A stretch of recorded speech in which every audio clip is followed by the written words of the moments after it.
Welcome, everybody. This is the post-fight show. I am Pete Carroll. Uncrowned Saturday is in the books, and my God, it was a memorable one. We've just bid farewell to Dustin the Diamond Poirier, Max Holloway victorious in the UFC 318 main event.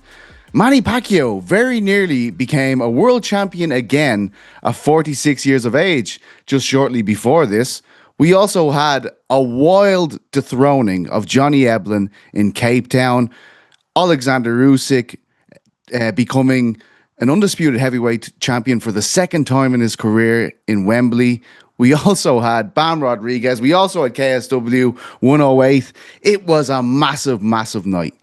As I said at the start, I am Pete Carroll. Unfortunately, our fearless leader, ArielHelwani, is not with us tonight. I'm going to have to get through these intros and everything else without him. Fingers and toes crossed. I think I'll do an okay job. I do, however, have the great Chuck Mendenhall with me. Chuck Mendenhall, what a night of multi-screen tasking, my friend. No, that was great. And you know what? It was like we got a good payoff, right? Like you're never sure what's going to happen with the UFC. Even though they were all decisions, I felt like we got what we were looking for in that card. And I had a very strong hunch that Max Holloway going into that situation would not disappoint, the fans in terms of giving everybody what they wanted from Dustin Poirier. So that was a big fight and a lot of fun, man. Yeah, absolutely. And look, here's the scorecards. We have On Air Jordan here doing this wonderful work for us. I believe that is 49-46 on two cards and 48-47 on Derek Cleary's. I don't think anyone would have had any doubt that Holloway won this fight, but it was tremendous. It was absolutely manic. I mean, the guys knocking each other down in the second round. Oh, yeah. I was that second round was this, crazy, dude. It was crazy. Yeah, it really, really was. The whole fight was insane. And as I said, even though I feel Holloway clearly won the fight, in my opinion, Poirier gave everything. Like, it was a beautiful way for him to go out on his shield, as he always has, Chuck. Yeah, you know what's great about it, man, is sometimes you get, especially in a situation like this, these guys faced off, 13 years ago? They fought again, like 6-7 years later. They fight again 6 years after that. You hit diminishing returns just by the nature of the thing, the nature of the beast. The game kind of chews them up.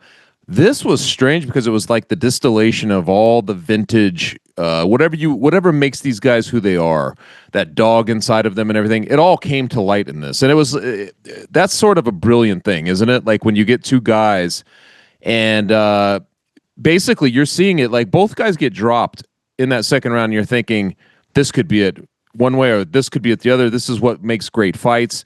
This is what makes great rounds, and yet they start the third round, and they both look like nothing had happened.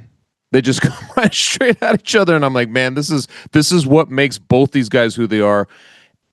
It's just tremendous, man. You just don't get too many guys who've been in the fight game and faced like 60 plus fights these guys have had in the UFC combined, and to have that kind of willingness and like that kind of like just that dog still alive in them to go out there and perform like that, man. So it delivered on every level, I think. No, I couldn't have said it better myself, Chuck. And really, really beautiful scenes here. Still going on now. As I'm speaking, I'm looking at Dustin Poirier talking to the Korean zombie on the broadcast. But I think UFC should be commended for the way they handled this. Obviously Holloway wins. He played his part as well, just stepping out of the way, quickly reminding us all that he has that history with Ilia Topuria, which we might talk about in a few minutes. But primarily for the moment, just on Poirier, Holloway hands over the moment.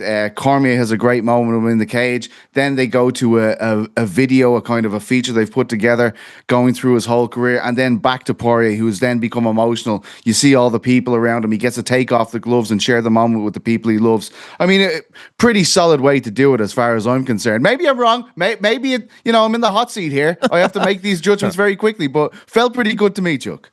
You're out on a limb there, and I can't follow you on that. No, I'm kidding. That was, we just don't see too many of those, right? Like I remember, what was it? The Robbie Lawler one was, they kind of had something special planned, but it wasn't like they went to, I don't know where they wasn't like they went to Florida or to Bettendorf or something and said, "Hey, Robbie, this event's all about you. Here's your package at the end. This was very unique, and I thought it really showcased the UFC's ultimate respect and care for what Dustin Poirier has brought to the game and to them. What was it, 32 fights, I think, total? And just really put on, in most of those fights, man, it's hard to pick out the duds. And so I think that they played a really nice tribute to him, man. And I said this to you guys before. I was talking to you and Ben as we went in. I just don't think the guy changed over the course of his career. I think he's the exact same guy. Obviously, like, he became a family man.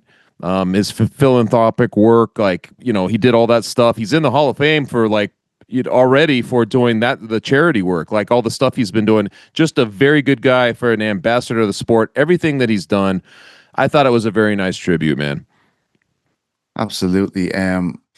He is a legend in the sport without a doubt. And I was listening to some of the tributes, and Paddy Pimblett put a very good, just one word, legend. I think it was Chael P who said, with top 10 stars in the sport, I'm not very good at judging this, but in terms of like an icon and a guy really going out, and you don't feel horrible about it. I can remember us speaking about this so much with the likes of Ferguson and BJ Penn back in the day, right? We used to say, like, it's getting harder and harder to watch these guys fight. These guys are legends. Yeah. We were beginning to wonder if we were hitting this stage of Poirier when he fought Benoit Saint-Denis, and he quickly 100%. Reminded us, "Shut up, boys. I'm not quite ready to go yet." I was the biggest one. I remember telling you, like, this is my lock. Saint-Denis is going to win this fight. This is the lock. Remember that? Like, we thought he was done. They were push brooming him right out, man. Yeah, like I picked Benoit Saint-Denis as my breakout fighter of the year just before that fight. The levels that we were disregarding for is absolutely criminal. But I mean, that's I guess my overall point. Like, I'm watching him there in a war tonight, but I'm not feeling bad. I'm not going, oh no. Like, I know this guy is still in his full faculties as much as we see anyone walk out of the sport. And it was an overall good feeling being able to see him in there for 25 minutes and fight. Yeah, and I mean, we talked about this before. Sometimes the UFC will book these guys into fights, and maybe that was, that BDS fight, like, where they book them into fights where they're saying, we're going to get this younger, up and coming guy over, and he's going to take your juice, and where the baton passes on. If they tried that with Dustin, it just didn't work. So they did the right thing here in putting him against Max, even though Max is still very viable, obviously. But it was still a fight where there was enough parity there, and enough compelling backstory where you're like, this didn't look like it is. You didn't have to watch through your fingers. You know what I mean? And I think that, it was just, that's why it feels good. I think to get a fight like that, and Dustin's walking away, like, he's kissing his family, he's still in his faculties, he's not stuttering. Nothing like that. You know what I mean? I feel like he's made a level-headed decision about his career, knowing that it's too long of a climb back to a title and what's left for him and all that stuff. And he's acting on it. And we just don't see too many. This is as close to a graceful out as you get. A hometown event, even though you lose, you had a great showing. I think that the love was clear all week for how much everybody within, not just Louisiana, but the fight world loves this guy. Like, you can't go out on a better note, right? Other than getting the victory there, you just can't. It doesn't get better than that. Am I crazy or Lil Wayne didn't rap at all? Like, he just kind of, I didn't hear anything rapping. Like a corner man, like kind of Zuckerberg. So he did rap once. He wrapped the belt around Max Holloway's waist. That's what he. That was the only time I saw him rap. That's outrageous at this hour. 6:30 in the morning, and you're hitting me with rap. Come on, Chuck. Jesus Christ. Man. That was sorry. Fantastic. Did not. I would have liked to see him with a bit of a live vocal. I know the UFC aren't into changing up the production, though, right? They're always like, hang on a second. Yes. You're a Grammy-winning artist? Absolutely not, mate. We have the audio. We'll play the song. You'll smile and nod your head. Good to have him involved. Perhaps that's the one thing they could have done better. They could have done that, Yeah, but, call me a nitpicker. You know what I mean? Here I am. This is what I do. Yeah. Tell me, Holloway looked amazing, right? Like, at 55, like, he looks like a different species all of a sudden. Yeah. Like, he is a thick, tall, athletic, like a beast of a man at 155. Well, dude, and you tell me okay. So a guy usually, like, he fights, say 145 goes to 155. What's the thing? Well, he's going to lose something, right? He's going to lose something in that translation. Maybe, sometimes we talk about power. Will they have power at this, or will they lose speed? Or whatever it is. Mm-hmm. You tell me, man. Does he? To me, he looks equally fast and with more power. Yeah, Like, no, he looks incredible. He looks like he should have been fighting here for a very long time. It's And I think the biggest indication to this, Chuck, is that if he was trying to sell us an Ilia Topuria fight, and he had that first fight with Topuria, and he was just going through the motions since then, I don't think we'd all be into it. It's just right. how brilliant he seems to look at 55 that has me in my head. Not saying it needs to be next or it needs to jump the queue. It's a complicated situation. It's a bit of a balancing act. But if they wanted to make that fight, I would not be disgusted at all by that. No, not at all. That was the whole point, right? I said this in a piece I wrote. I was like, he's going into a thankless situation. Not only is he being asked to go in there and fight a guy that he's faced twice before, and I know he hasn't beat him, so in some ways this is designed for him too, to like, hey, here's your chance to avenge this. But on the home turf of Dustin Poirier, the crowd, the sentiment, everything all week is about Dustin. You're asked to go in there and you kind of ruin their party. You know what I mean? And then you're supposed to say like, okay, I want to position myself where I can be near a title shot. Although I know at the last pay-per-view they brought in Paddy Pimblett to face off with Ilia Topuria, so that's not likely. So it was like it was one of those weird situations. But okay, so he could have went through the motions, or this could have looked a lot different, and he went in there like a very hungry guy in his prime. Like he was not going to lose. Like there was nothing in him that would give into this moment and make him think otherwise. And I think that that's what's so impressive. Not, at UFC 300 when he threw down the gauntlet and he like knocks out Gaethje in one of the great knockouts in UFC history. It's just the cult of Max, right? You're like, this is the cult of Max Holloway. In a situation like this, you're like, if you're ever going to get complacent or sentimental or any kind of whatever it's going to be, it might seep into a fight like this. And that is not what happened, man. This dude was hungry. He looked as good as man, there are so many great fights of his. I always point to that Calvin Kattar fight as one of those. There's others, the Hooker fight. Like there's a bunch of them where you're like, man, it's just incredible to watch him. But this is up there. I would put this up there just given all the circumstances where he was at and all the ways that he could have not been focused. You know what I mean? To show up like that, man, was pretty incredible. Yeah, and look, he's an icon of the sport, and that's what you're looking at. Like, you can't help but when you're watching those two guys in the cage, just kind of be like, holy shit, I love these dudes. Like they're fighting like it's the first round, second, like any round at all. You're just like, fucking hell, those boys are legends. They're a live event, right? Like it's like. Yeah, that's one of the, like when they fight or like just in general, but when they're fighting each other, it's like that is the moment you're like, man, that atmosphere. When you're not there, you get a little bit of that like, oh man, I would love to be in that arena right now and feel what's going on in that arena. It's just because I think they bring that out in a live audience. You know what I mean? Like the live crowd, that's what translates really well. Mate, like you're talking about like crowd participation. This point at the ground thing has become a completely different beast to anything we've ever seen before. I was watching, like, as in, like, right, the commentary team are like, I can't wait to see what's going on in the last 10 seconds. There's about 18 seconds left on the clock. Then you start to see people rise, like it's some type of religious moment. All around the people are rising. Here it comes, and then he fucking like the level of respect you must have for Dustin Poirier, a guy who has knocked people dead in that octagon, just to be like, let's go. That did seem dangerous, dude. This felt like this particular. I mean, Justin Gaethje, yes, same thing. Justin hits hard, but given the circumstance, like if there's any kind of poetic anything governing this, you're like, oh man, do you tempt it in this situation with Poirier, who does hit hard, and they weren't losing a lot of their snap in their exchanges down the stretch there. But dude, did you see that when he points to the ground on this one, he rips a couple of big shots to the body. I felt like Dustin almost didn't even get any shots off. Like he might have thrown a couple punches, but that was like one-sided once he threw it down. That was equally impressive to me. Yeah, it's kind of like, it reminds me of like an old Jean-Claude Van Damme film where like they're offering each other a beautiful death after 24 minutes of fighting. I will honor you by the most violent fashion I can imagine. Yes. But listen, what a way to finish a card. We were wondering if it, like, were they getting away with when the UFC putting this top of the card, the BMF belt? But look, as a fight, in terms of the appeal of those two guys fighting, it absolutely delivered in terms of a main event. We had Paulo Costa in the co-main event as an underdog, and we'll talk a little about our picks. I wonder if Rick and GC are still around there. Mysterious Frank, good old night for Mysterious.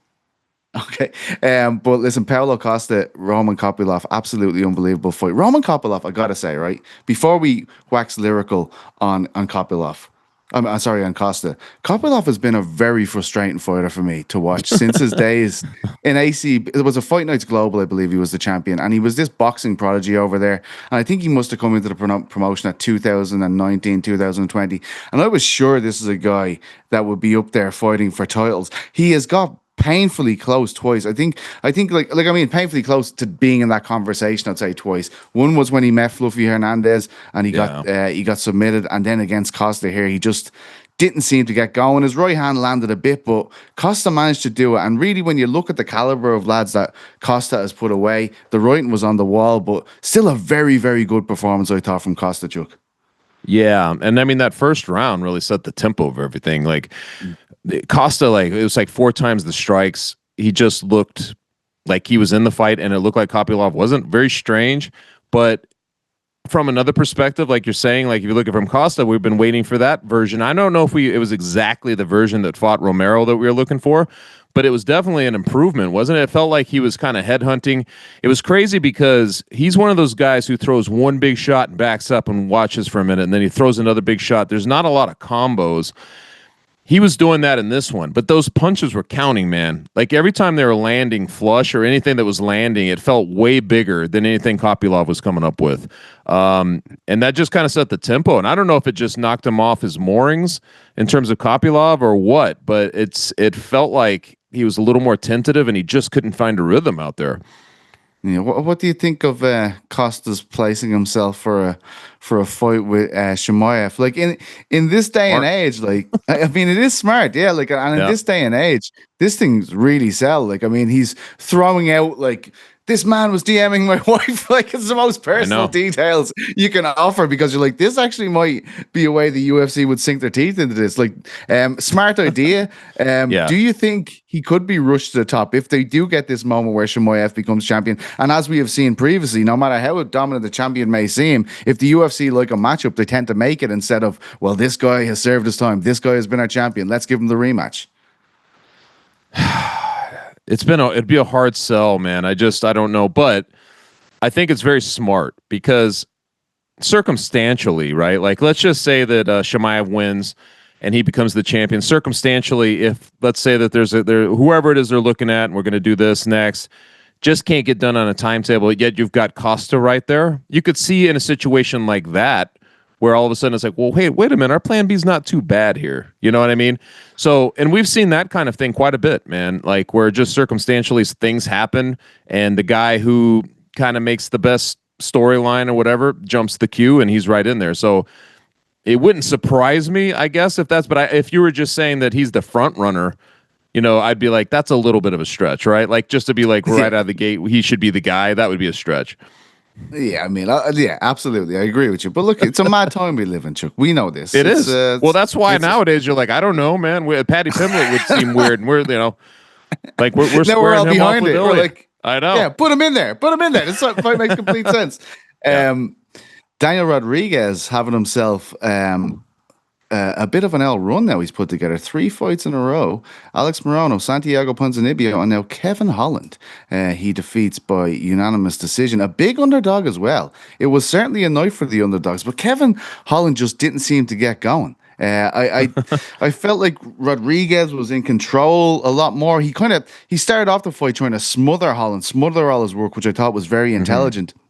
I saw this position here was shown when he was getting him on the ground. I thought he would have a serious advantage, but Rodriguez managed to scramble better than we've ever seen him. He was on Ariel's show. I think it was like, I want to say it was in 2 months ago, and he was like, everything's changed. You know, like this is the first time I've really been able to dedicate myself. I can finally be a full-time fighter. I'm gonna realize these dreams. He's a guy that I've always liked to watch fight, but he does seem to be coming into his own all of a sudden. It's a lot of tattoos he's sporting there, man. But I will say that he surprised me because I thought that, you know, we just watched Holland. We were talking about like, is this guy kind of, you know, punching his ticket back into contendership? Like literally, like, you know, you're thinking of those type of things. So it surprised me a little bit to watch him drop Holland, you know, and some of the action, the way it took place, and also the sprawls. Like a couple of those were really brilliant. Like you mentioned, man, like he held his own just about everywhere. And then the third round happens, and it looks like he's about to die. First of all, he's like huffing, like he looks like he's barely able to keep going. Takes some big shots. A couple times it looked like he might be out on his feet a little bit. I saw that the I think it was Beltran was like ready to step in at one point. Like he jumps in, like he's just about to do it. He doesn't, and it looks like it's going to be over. But to survive that, and then to end up in the end, kind of, raining down punches again. I mean, it's just like if the main event weren't so crazy in itself. I mean, this might have been the fight that we're talking about more so than all the others, right? Because of that, it was just a wild fight, man. Holland's probably gonna have some big time regrets looking back at that third round, because I thought if he just stands up again, how hurt D-Rod was in that moment, he might have been able to put him away with one more big blow. It's just one of those situations where the recovery happens, and then suddenly you were down 2-0 on the scorecards, and there's nothing you can do at that point. Yeah, absolutely. And look, you're dead right. It was a brilliant, brilliant fight, and I feel like Kevin Holland's nearly like the UFC's modern answer to Diaz.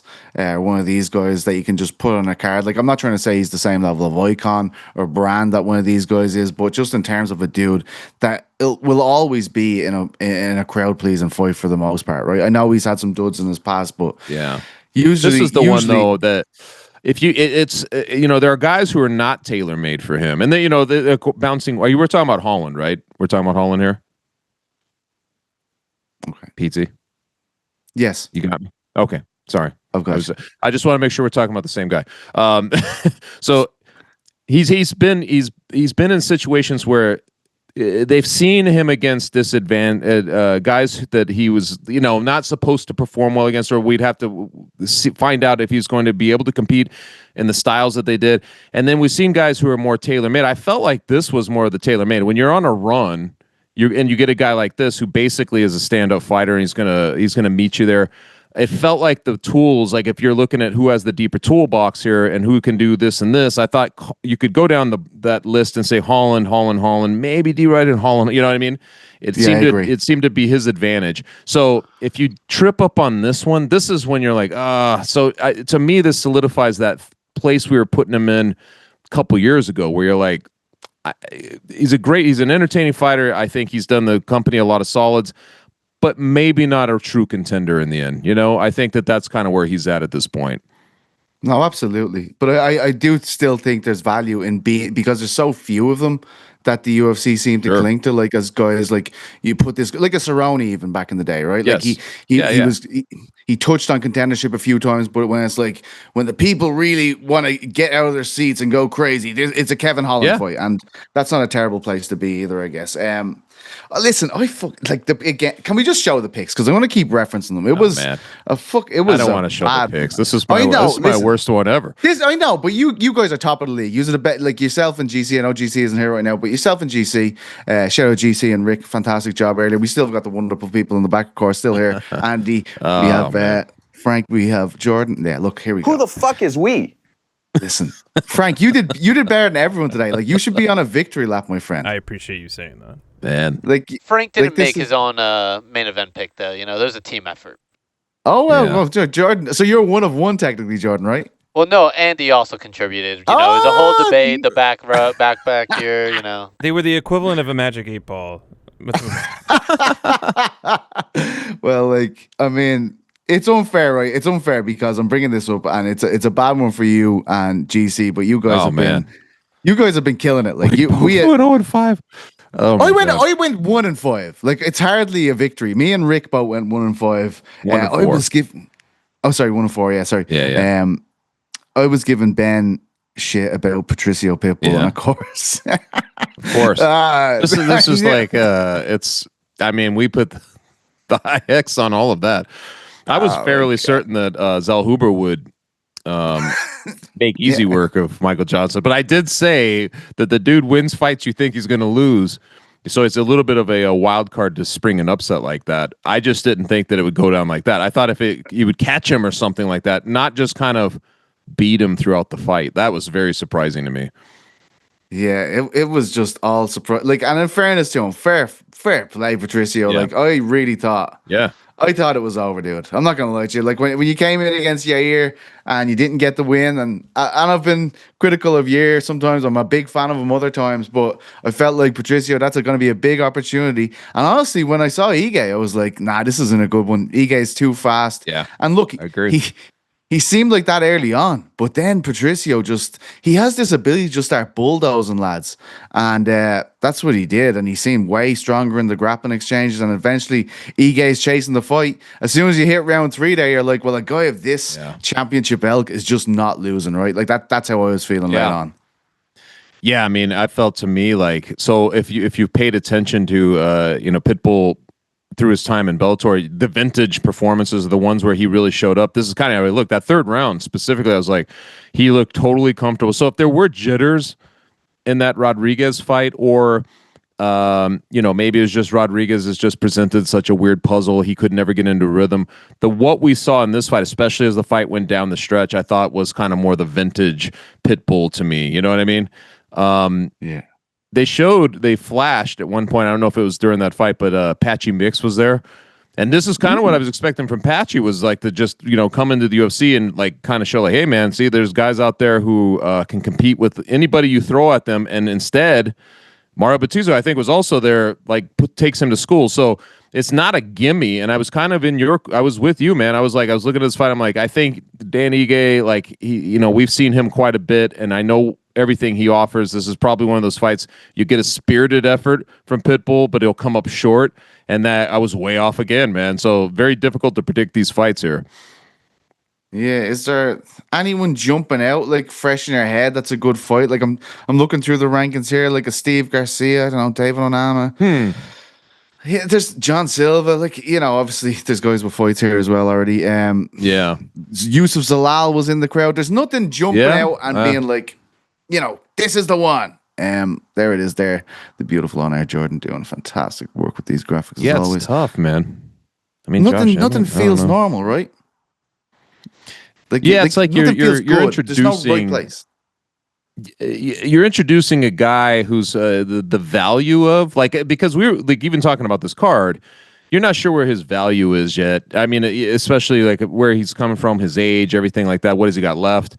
So it's kind of a new discussion for him to show up and beat Dan Ige. Okay, where does that put him? And one of those guys toward the bottom of that would be fine by me. You know what I mean? I feel like if you're going to do it, if you're going to find out what he's got and what, if he really has a run at the title here, that's how you would find out. So I'd be okay with it. It's just I don't think we were prepared to actually contemplate him there yet. You know what I mean? You just fucking give him Aaron Pico. Remember the Movsar pulled out that fight. Have they made that fight official? Like, I don't even. Yeah, that's official, right?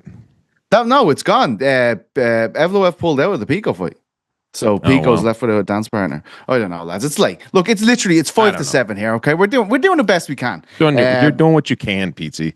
Listen, man. Talking about doing what we can. Michael Johnson. I had a feeling. You said this on the pre-fight we did on the crack. You were like, he's the type of guy that shows up when he has a guy that he's meant to absolutely get destroyed by. Like, that is when Johnson's like, you know what?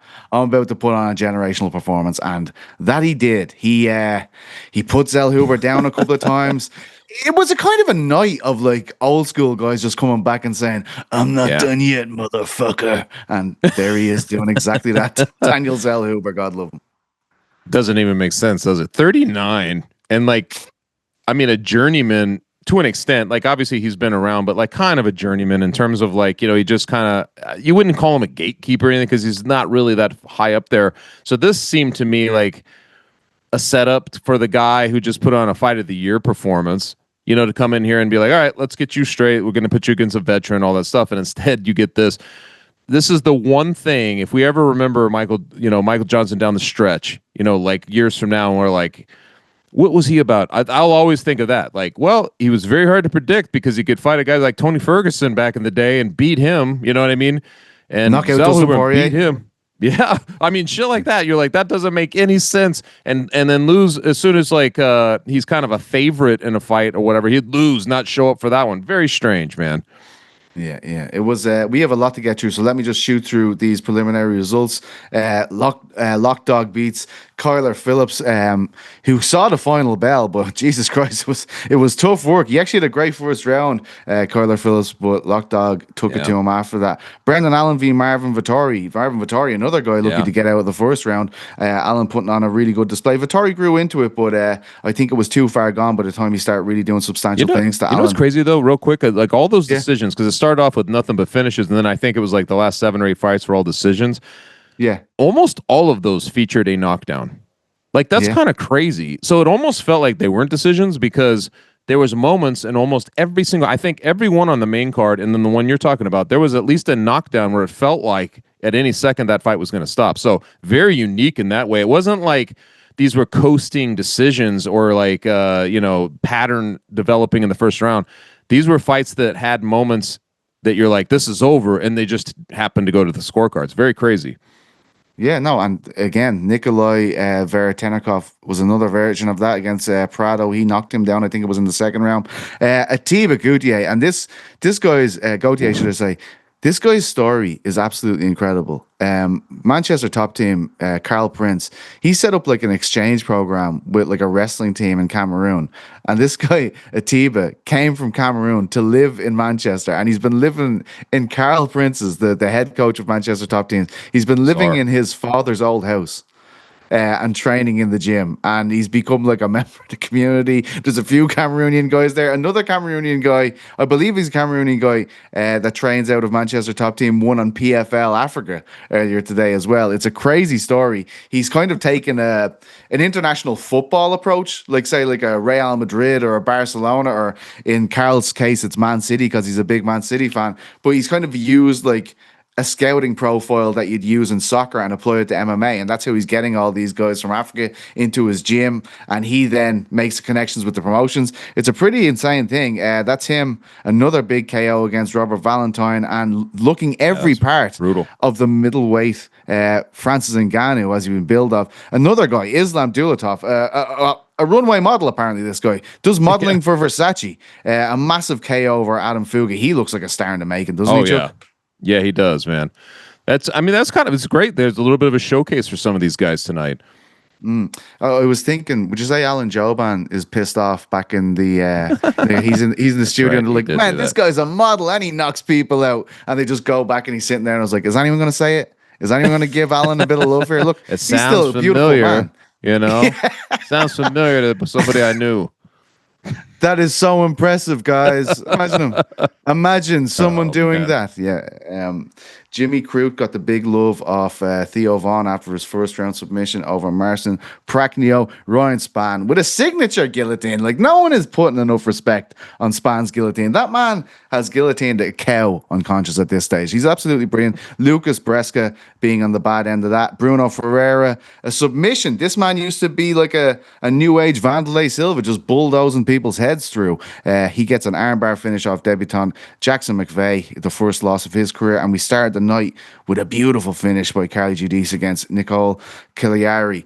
Yes, that was it, but there was a lot more action, so do not go anywhere. The most recent thing that happened before Dustin Poirier gracefully retired in his bloodbath with Max Holloway was Manny Pacquiao going the distance with Barrios. And I was watching it and I was trying to watch everything. So please, I'm not going to give you a breakdown of score by score here. But man, I thought Pacquiao had won that fight. The way they were talking on the broadcast, like they were like, this is insane. This is obviously why they picked Barrios. He isn't trying to land in volume. He's kind of giving him something to hit and he's come into his own. It started off with Barrios really being in control of things, but a majority draw, 46 years of age and looking so good in the closing of this fight. That would have been. Is it still a magic story, Chuck? Even though he hasn't got the win. And, well, of course, you're the one who tweeted it out, right? That it's like this sort of like a Rocky feeling, right? 46 years old. I just want to go the distance, man. You know, he was able to do. And I mean, to get a draw. Not just that, but like you mentioned, kind of slower start. I think there was like a sluggishness. That's right. And then for him to kind of turn it on as it went on. And then just about everybody I saw was like, did he win that fight? You know what I mean? In the end, that's pretty crazy, man. And what do you do now? Yeah, I mean, it begins to get What do they dangerous when we're do? doing, 46 years of age. What do we I do now? know. Is it not like, to your point, is it not better for Pacquiao to kind of walk away now and have I everybody in the would. Philippines be like, he won that fight. They robbed Yeah. him of that last Right. world title, and you get to go off into the sunset like that. No, Yes, because his fight before, which was what 4 years ago, didn't have that feeling at all. no, And I think no. that, and it's not just that. It's just that we were talking about like, why are you doing that? We did that roundtable. We're like, why is he doing this, man? Like, don't do Yes. this. And we were talking about the old "do you watch through your fingers" thing. I think we're thinking of mortal men at 46 years old. But that's to me to see him in that kind of shape and the speed and stuff like that. I would definitely want to go out on that note because I don't know if you're going to do better. If anything, if they played, they did this one again, I don't think it's going to go quite that way. So I Yeah. would take this and run. Yeah, Sebastian Fundora got another win over Tim Zhu in the co-main event of that card. He looked fucking fantastic. The kid's so tall for that Yeah. weight class, and Zhu, a savage, like obviously wanted to stay in there. I think he was actually favored in this fight towards the end, towards close. But Fundora looked absolutely exceptional. He's a brilliant fighter. Let's talk about another boxing bout. I don't know if you heard about this one, Chuck. Alexander Usyk becomes. Hadn't heard of that Alexander Usyk becomes an undisputed heavyweight champion Man. for the second time in his career, putting manners on Daniel Another Dubois. 38-year-old. Jesus. I mean, I turned 38 this week. Yeah. I'm not going to lie to you. It's pretty good age. I mean, I beat the shit out of 8 guys before we did this podcast, and I'm not going to lie to you. You're in your prime right now, baby. No, look at me. I mean, it's 3 minutes past 7, still wide awake. I'm like, Yeah. it's like I'm 18 all over again. That but cocaine's Dubois- a hell of a drug. we Kidding, said of we wouldn't course. mention the cocaine. Come on. So yeah, the Dubois had obviously a much conversation around the 5th round of their first fight with Dubois and the Yeah. phantom body shot. Was it low? Was it high? Today, no dispute over what happened. Usyk put him down, man. That was a beautiful display by Usyk. Sometimes you watch these fights and there's a feeling out process. Maybe there's a moment where a challenger takes a couple of the rounds in the middle and you're like, oh, I don't know. And then the champion will turn it on and kind of run away down the stretch. This was weird because I felt like Usyk from the beginning, that counter, the left, everything was kind of, it was already landing and there was clear, it felt like a setup for like, this could go quick. The third round, I thought Dubois had a moment where I was like, okay, maybe, but that's it. That was the tiniest little window. I mean, that was a close round, and who knows? I don't even know if the official scores went to him on that round. But that was just masterclass stuff, man. Every time you try to see, like, wow, I think this guy can compete with him, like in the Fury rematch, where you're like, I think this could happen or this could happen. He goes out there and he does this. He does stuff, and it's always one of those real time things where you're like, this guy's just too good, He's too good. It's like he gets into a rhythm. He figures out his guy. And in this one, man, as soon as he saw that overcommitment, he blasted him with that left hand, a thing of beauty. I think that people will be watching that knockout for a long time. Just another masterclass performance. It'll be very interesting to see what happens with him next. Yeah, man, and he truly hates British heavyweights. So we'll just go through this run here that he's been on. Tony Bellew and Chaz Witherspoon, That's who's an true. American, he had after that. Right, then he had Chisora, then he had Joshua, then he had Dubois, then he had Fury, and then he had Dubois again, man. Wow, I hadn't really thought of that. He is the Brit hunter, this guy. Yeah, they love him officially. out there. You figure that out. Yeah, I know, it's crazy. Yeah, it was a big ovation for him. They liked it. Well, when you put manners on them that many times, you just kind of have to give it up at the end, don't you? But a lot of conversation afterwards about who he'll fight next. A certain Jake Paul was even in the ring with him, Chuck. I don't know if you saw that, just to spark all of the fury. Oh, brilliant. Look at the timing on it. And the schmo? What's he doing there?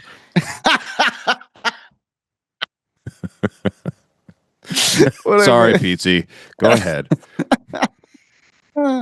Yeah, Jake Paul, right?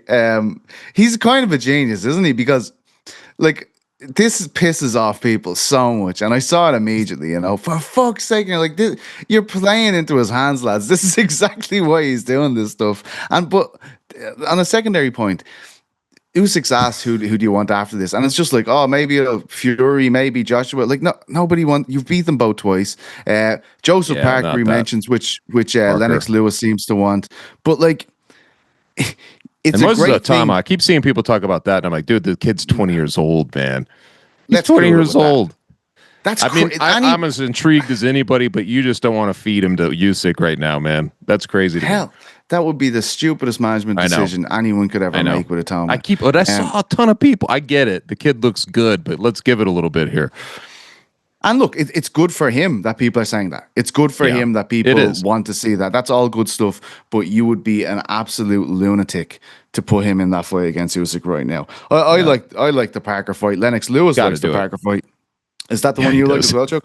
Yeah, that's what they got to do, man. They've got to do that. It probably should have already been happening, right? So, like, at this point, what else is there? I mean, like, that to me is the obvious decision at this point.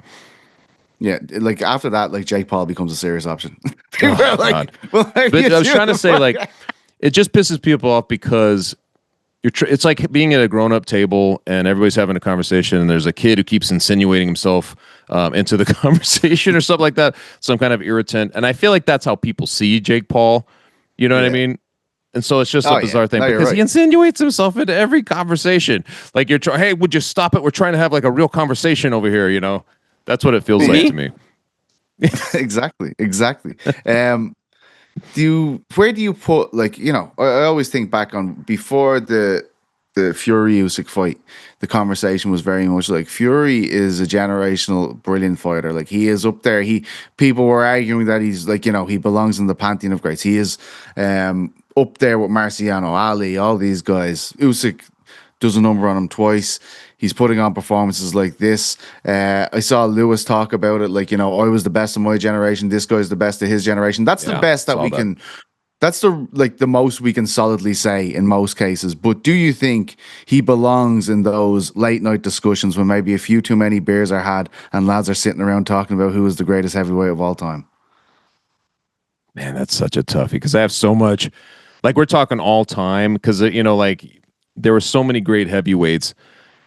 And storied and iconic and legends. I know. And it's like, but and it's also weird because you don't want to get caught up in like the recency thing. But I will say, that's exactly what we're here for. That is literally the reason for the show, Chuck. Come on. Well, boxing has such a longer history than MMA. You know, it's like when you're talking about MMA, you're like, wow, you know, 3 years ago there was a guy. Did you forget about him? You know, it's like we're talking about guys who existed well before us.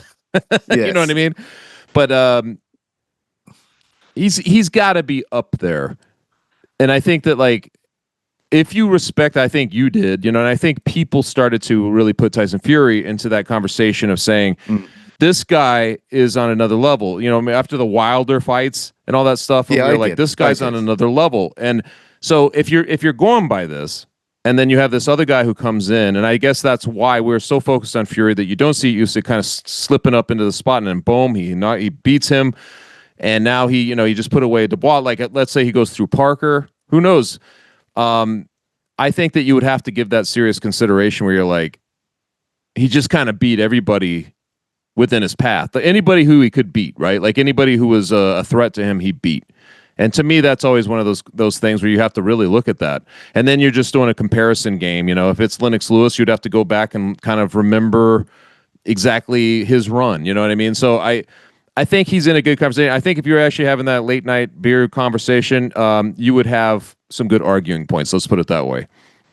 Yeah, and he's also got like the backdrop of the Ukraine situation, right? Like, where he's going back to fight on the front lines of this war alongside Klitschko. I know. There's all of that, and also just his kind of cult of personality. You know, I am feel. But he's like, what did he say about the 38? 38 is young, or whatever. Like, I know. I was like emotional. But I mean, that's just like.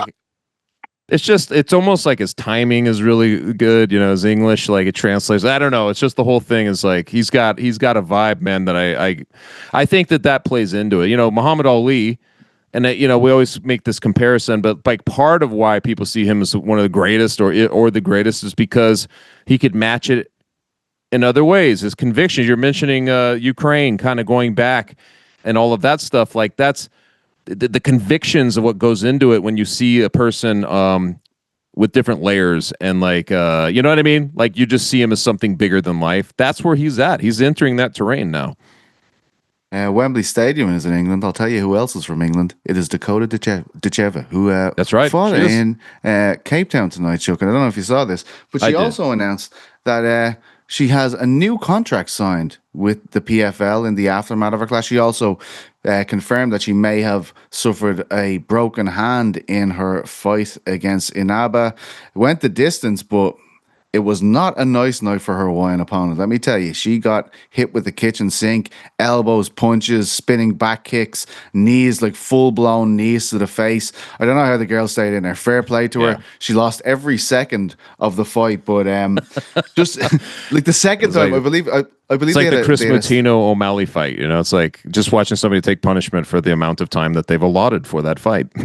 That is exactly what it was. Dude. Yeah, I have no joke, and I have a stat here because I put it in my post-fight article that's up on Uncrowned, along with everything else. All of these things we were talking about have been covered in depth on Uncrowned. Make sure you get over there. But there was a wild stat that they gave out on the broadcast. Now, I did not fact check this. I did not go and check if this was true, but they said the Manchester talent landed 87% of her shots over the 3 rounds, 152 of 174 shots. That's incredible.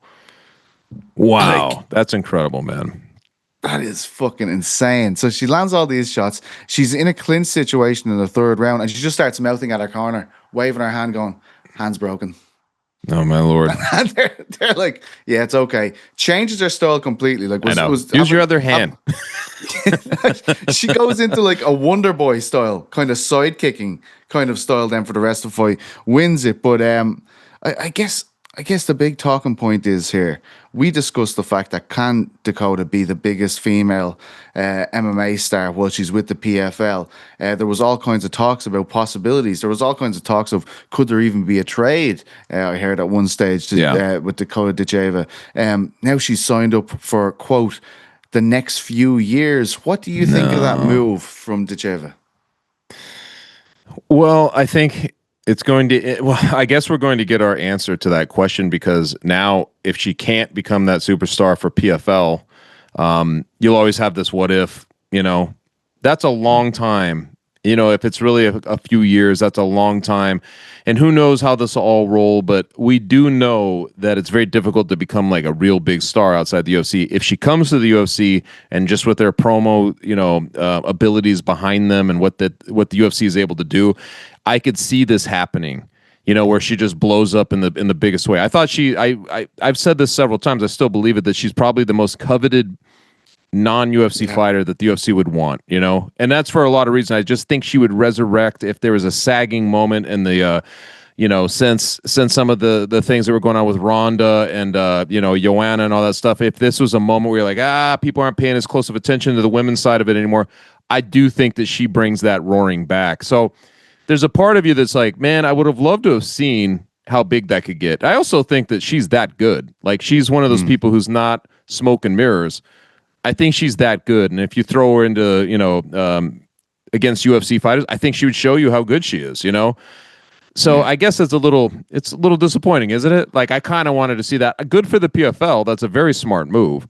And if you're going to build a roster, if you're going to try to build into something that can actually rival or at least complement the UFC or be in that space, you definitely want to have a Dakota Dicheva on your side. Yeah, like I think you got to look at it from their point of view. If we're in this situation, and I think there's been a lot of criticism, and I've levied a lot of criticism at the PFL over the last while, you've got to be keeping names like these. Fair play to them. Yeah, you've got to be keeping Dakota. You've got to be keeping Hughes. And they've lost a lot, Yeah, recently. Yeah, and, so it's like it's smart.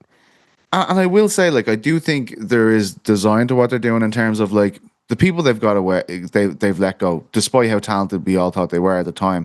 Mix, for example, we were like, what the fuck? Pitbull, these guys. The people they have kept are people who are unique to PFL. Probably with the exception of Eblin, who we'll talk about now in a second. But like, Dakota is a very uniquely came up through their system. That is the exact kind of fighter. Like, Paul Hughes, you need to keep him because you made such a big deal of getting him. what was the point of making a big deal to get him I if know. you don't hang on to him? Right. So I think they're sensible people to keep on. I mentioned Johnny Eblen, Chuck. I don't know if you got to see this fight, but let me tell you, there was a lot of shit going on. Usyk's fight was starting, which you had to watch as well. Yes. But So I Eblen, did miss a big portion of this. So just so you know. yeah, well, let me give it to you, mate. Okay. I was kind of keeping eyes on both sides, both screens at the same time, and it looked like any other Eblen fight. You're like, he is just doing what he wants to this guy. Like this, I kind of like, right, saw him win the first 2 rounds. I switched over to like Usyk, and I'd say in round 3, looking back, still like wasn't locked in on it, but still thought it seemed to be going Eblen's way. I said, right, I better have a look at this 4th round because, Costa's going to have to probably knock this guy out or something if he's going to want to win at this stage. Visible signs start to occur. He hits him with a calf kick.